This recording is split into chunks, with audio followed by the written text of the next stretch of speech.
नमस्कार श्रद्धालुओं, स्वागत है आपका हमारे channel lion the spiritual secret में। मैं साध्वी करुणा आज आपको बताऊंगी कि कैसे पितरों को प्रेत योनि से मुक्त करें। यह भी जानेंगे कि कैसे कोई व्यक्ति प्रेत योनि में चला जाता है और किस प्रकार से प्रेत योनि से मुक्ति प्राप्त की जा सकती है। आज के वीडियो में इन सभी बातों को विस्तार पूर्वक आपको बताने जा रही हूँ, तो अंत तक हमारे साथ बने रहें, जिससे एक एक चीज बारीकी से आपको समझ में आए। प्रेत योनि एक ऐसी योनि है जिस योनि में कोई नहीं जाना चाहता।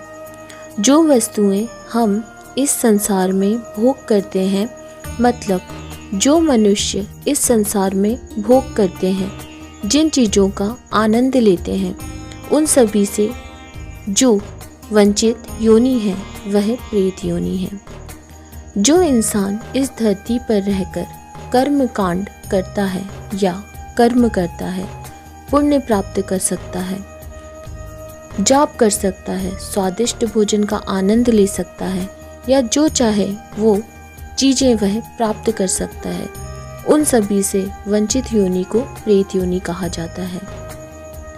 प्रेत योनि एक ऐसी योनि है जिस योनि में जो व्यक्ति जाता है वह व्यक्ति कुरूप हो जाता है, वह शारीरिक रूप से कुरूप हो जाता है और व्यक्ति की आत्मा में एक ऐसा काला धब्बा लग जाता है जो कि उनकी मुक्ति के बाद ही श्वेत रंग में परिवर्तित होता है।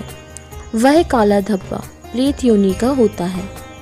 जो कोई व्यक्ति प्रेत योनि से पितृ योनि में या फिर देव योनि में जाता है, तब वह काला धब्बा हट जाता है और उसकी काया श्वेत हो जाती है और उसकी आत्मा की काया से एक दिव्य प्रकाश प्रकाशित होने लगता है। आजकल जो भक्त चौकियां लगाते हैं, वो देव कृपा के माध्यम से भी किसी व्यक्ति को प्रेत योनि से मुक्त करा सकते हैं।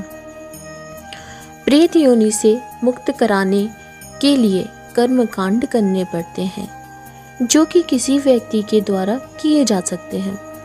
आपने सुना होगा कि हमारे पितृ प्रेत योनि में हैं या कोई व्यक्ति प्रेत योनि में है, तो जिस भी व्यक्ति को प्रेत योनि मिलती है वह उसके पाप और पुण्य के आधार पर मिलती है।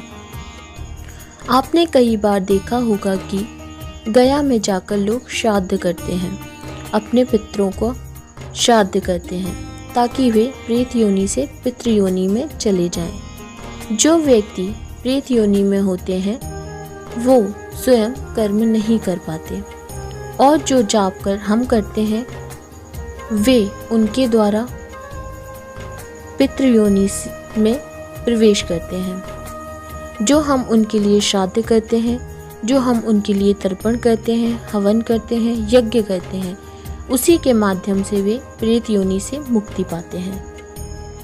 इसका मतलब है कि वे मनुष्य पर आश्रित रहते हैं। वह जानते हैं कि एक मनुष्य ही है जो उन्हें कर्म कांड करके मुक्ति दिला सकता है। यहाँ मैं आपको एक छोटी सी कहानी सुनाना चाहती हूँ। एक बार एक झोपड़ी होती है। उस झोपड़ी में एक महात्मा होते हैं और उस झोपड़ी के अंदर मांस मदिरा, मतलब इतनी गंदी दुर्गंध आती है, इतनी ज़्यादा दुर्गंध आती है कि उसमें कोई जाना पसंद नहीं करता। एक बार एक व्यक्ति जंगल में रास्ता भटक जाता है और उस झोपड़ी के पास पहुंच जाता है। उसे रात गुजारने के लिए एक जगह चाहिए होती है, तो वह महात्मा से कहता है कि मुझे झोपड़ी में स्थान दीजिए ताकि मैं रात गुजार सकूं। तब वे महात्मा कहते हैं कि इस झोपड़ी में जो जाता है फिर वह वापस नहीं आता, वह यहीं का होके रह जाता है। तब व्यक्ति कहता है कि ऐसा कुछ नहीं है, मैं सिर्फ रात गुजार कर निकल जाऊंगा। महात्मा फिर जोर देते हैं और कहते हैं कि देख लो, क्योंकि इस झोपड़ी में जाने की आपको बहुत भारी कीमत चुकानी पड़ सकती है।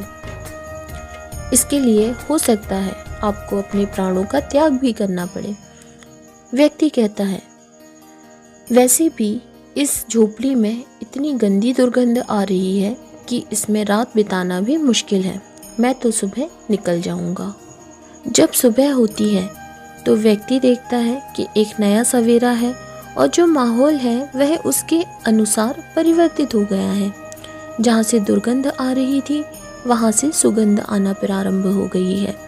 उसके मस्तिष्क में झोपड़ी के प्रति एक ऐसा लगाव उत्पन्न हो जाता है जिससे उसका मन उस झोपड़ी को छोड़ने का नहीं होता और वह वहीं का होके रह जाता है। इसी प्रकार से झोपड़ी हमारा शरीर होता है और जो दुर्गंध होती है वह शरीर के अंदर होती है। जो इसमें महात्मा है वह हमारा मन है और जो व्यक्ति होता है वह हमारी आत्मा होती है। जब हमारी आत्मा शरीर को धारण करती है तब हमारा मन यह कहता है कि इसको छोड़कर जाना है, लेकिन आत्मा जब शरीर में प्रवेश कर जाती है तो कहती है मैं नहीं जाऊंगी, और उसका शरीर को छोड़ने का मन नहीं करता। यही स्थिति तब उत्पन्न होती है जब कोई व्यक्ति प्रेत योनि में आता है, क्योंकि जीवित रहते समय वह कई सारे सुखों का भोग करता है और प्रेत योनि में वह इन सब सुखों से वंचित हो जाता है। प्रेत योनि में वह किसी से ना तो ठीक से बात कर सकता है, ना ही वह अन्य सुखों को भोग सकता है। कई बार आपने सुना होगा कि किसी के अंदर कोई प्रेत घुस गया है। चौकियों पर भी यह देखा जाता है कि प्रेत दूसरे शरीर पर हावी हो जाते हैं। इसका कारण यह होता है कि जब वे जीवित होते हैं तो सभी भोगों को भोग सकते हैं, लेकिन प्रेत योनि में आने के बाद वे सभी भोगों से वंचित हो जाते हैं और फिर वे ऐसे शरीर का चुनाव करते हैं जिनके द्वारा वे इन सभी भोगों को भोग सकें।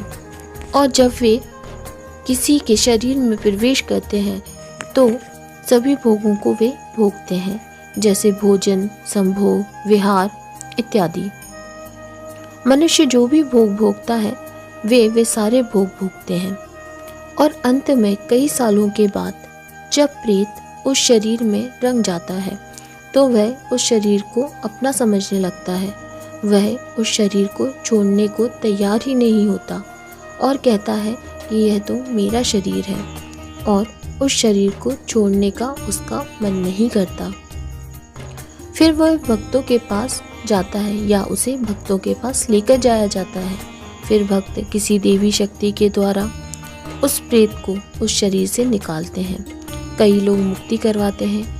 कई प्रेत ऐसे होते हैं जिन्हें पता होता है कि उन्हें मुक्ति चाहिए और इस स्थान पर उन्हें मुक्ति मिलेगी। प्रेतों को यह पता होता है कि उनकी मुक्ति कैसे संभव है, क्या कर्म कांड करना चाहिए, और इसी वजह से हम अपने पितरों के श्राद्ध करते हैं, कर्म कांड करते हैं, ताकि हमारे उस कर्म कांड और उस जाप का फल हमारे पितरों को प्राप्त हो और वे प्रेत योनि से वापस आ जाएं। इसी कारण प्रेत के लिए लोग श्राद्ध करते हैं। कई लोग ऐसे भी होते हैं जिनके पितृ नहीं होते, लेकिन उन्हें और किसी माध्यम से दिखाई देते हैं या किसी और के पितृ उन्हें दिखाई देते हैं, जो किसी और के घर के पितृ होते हैं, जिसकी कोई भी वजह हो सकती है कि वे उन्हें दिखते हैं। फिर वे उनका श्राद्ध करते हैं या करना पड़ता है, जिससे वे प्रेत योनि से मुक्त हो जाते हैं। तो यह प्रेत योनि होती है जिसमें इस प्रकार का कष्ट उनको सहन करना पड़ता है। भूख लगती है लेकिन वे खाना नहीं खा सकते, प्यास लगती है लेकिन वे कुछ पी नहीं सकते। जो मनुष्य ने तर्पण करता है वही वे ग्रहण कर पाते हैं।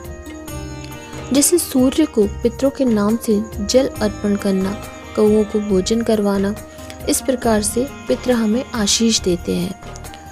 जो प्रेत होते हैं उनके लिए कोई तर्पण नहीं करता। अगर आप उनके लिए तर्पण करते हैं तो वे पितृ योनि में आते हैं, और जब वे संतुष्ट होते हैं तो वे आपको आशीष देते हैं, लेकिन जब तक वे प्रेत योनि में होते हैं तब तक वे आपको कष्ट देते हैं। इसके लिए उन्हें प्रेत योनि से मुक्त करवाना होता है।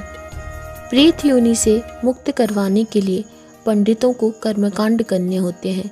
इसकी विधि विधान से पूजा होती है। लेकिन अगर आपके पास पूजा करवाने के लिए पैसा नहीं है तो आप स्वयं भी इन्हें मुक्त करवा सकते हैं। इसके लिए आप सुबह सुबह लोटे में जल लीजिए, उसमें कुछ मीठा डालिए, उसमें थोड़ा सा अक्षत मतलब चावल डालिए, उसमें थोड़ी सी काली उड़द डालिए, थोड़ा अनाज डालिए। उसके बाद उस जल को भगवान सूर्य को अर्पण कीजिए और कहिए कि यह जल मैं अपने पितरों को अर्पण कर रहा हूँ। अगर मेरा कोई पितृ प्रेत योनि में है तो हे भगवान सूर्य उसे प्रेत योनि से मुक्त करें।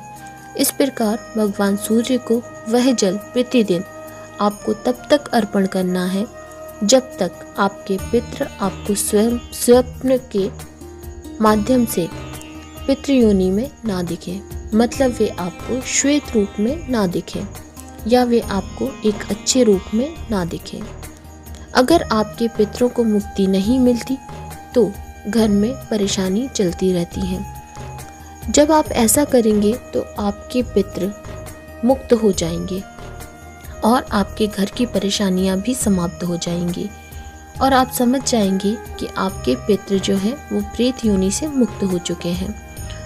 और इनके लिए आप गणेश चालीसा पढ़िए, सूर्य चालीसा पढ़िए। इससे भी पितृ योनि में वे प्रवेश करते हैं। तो ये थे प्रेत योनि और उससे जुड़े कुछ महत्वपूर्ण तथ्य। आशा है कि आपको हमारी जानकारी पसंद आई होगी। अगर आप हमारे चैनल पर नए हैं तो हमारे चैनल को सब्सक्राइब करिए, इस वीडियो को शेयर करिए, लाइक करिए और कमेंट करिए। घंटी का बटन दबाएं जिससे आने वाले नए वीडियो के नोटिफिकेशन आपको मिल सके। वीडियो के अंत तक बने रहने के लिए आपका धन्यवाद।